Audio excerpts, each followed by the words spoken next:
Everyone. Thanks to Dr. Rangananath for enlightening us with his views on accreditation.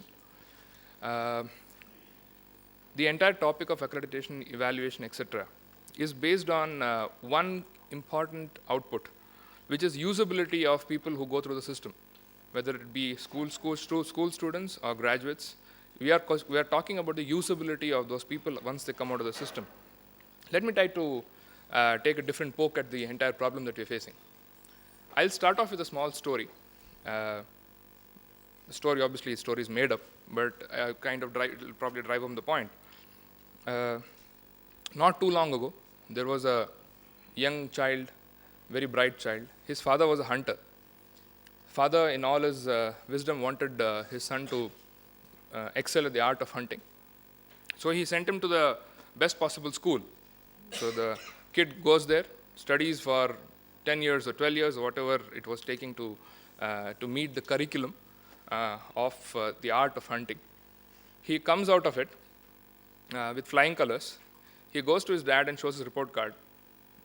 His dad senses there's something wrong, but hey, he can't question what the report card says. The report card said he's performed excellently well. So the young child, in all his enthusiasm, said, "Dad, I've cleared the exam with high flying colors.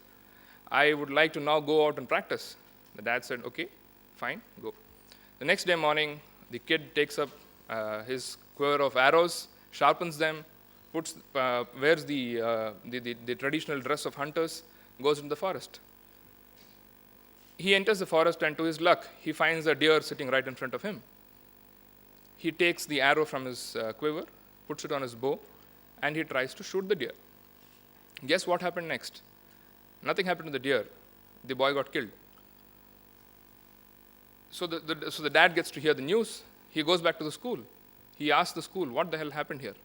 Right? You gave the kid the report card which said everything is perfect, and he's gone for his first adventure and he's failed miserably."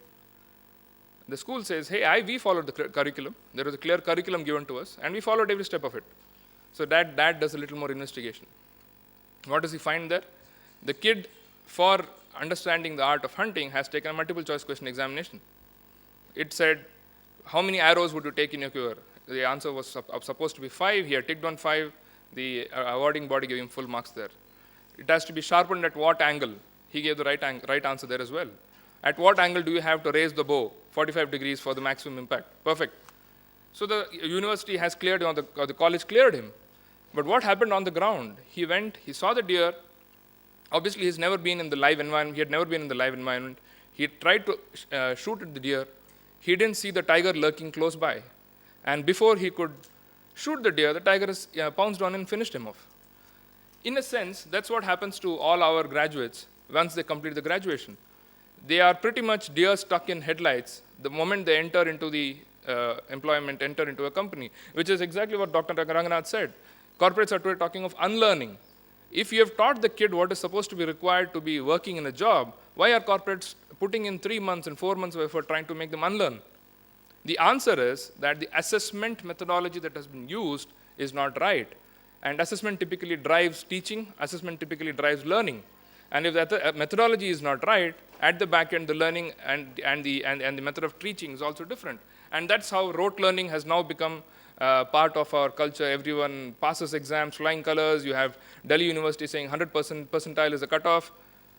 All happens because it's all about rote learning.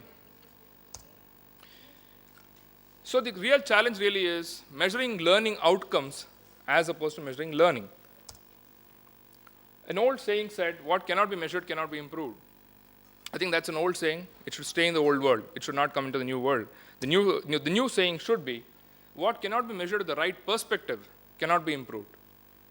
Essentially, you need to understand what is the outcome expected of the person who is undergoing learning or training, and design your assessment, design your certification based on that.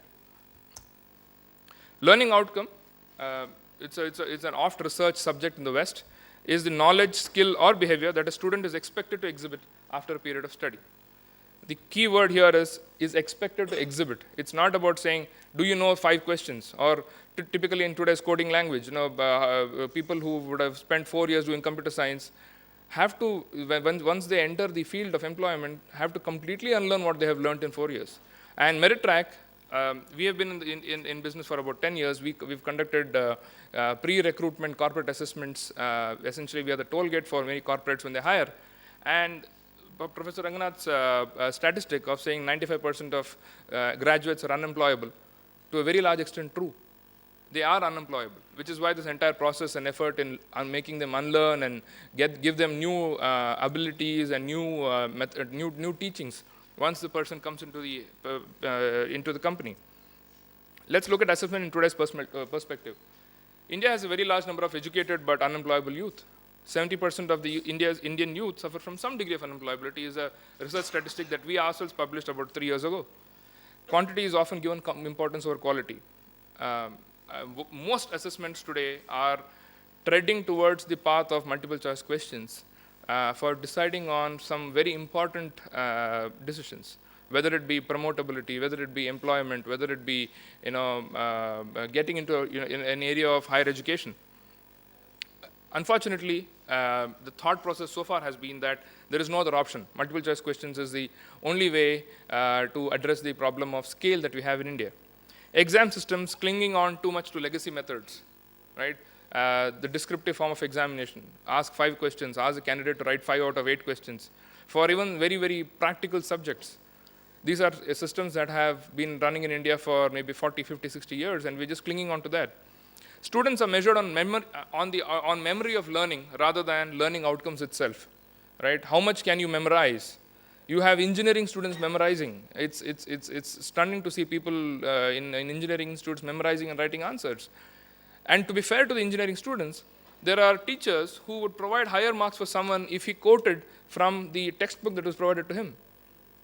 You would have seen the film called 3 Idiots, right? There was a simple question asked, what is a machine? Right? Our hero Amir Khan says, a machine is something that helps a human reduce his work. It's a simple definition. The teacher says, what are you saying? Is that what it is? It's a completely rubbish answer. And who does he give the credit to? To someone who actually completely just spits out what is written in a textbook. If this is how we are going to measure students, you will obviously have the situation of them not being employable, them not being usable when they come out of the system. Are today's students ready for the real world? The answer to a large extent is no, they are not. If you really look at what's really causing all this, I just mentioned a little earlier in my talk as well. Exam methodologies actually define how learning and teaching occurs. If the end product expects you to actually write out what is given in your textbook, your learning and your teaching methods are going to reflect that. Why would you want to teach anyone any differently? Because if your students are going to, the pass rate of your students is going to define what your ability as a teacher is. And that pass rate is defined by how much of the textbook you can spit onto the answer sheet. Your teaching would be exactly that. You would encourage students to learn by rote learning. There is definitely a need to reframe assessment methodologies.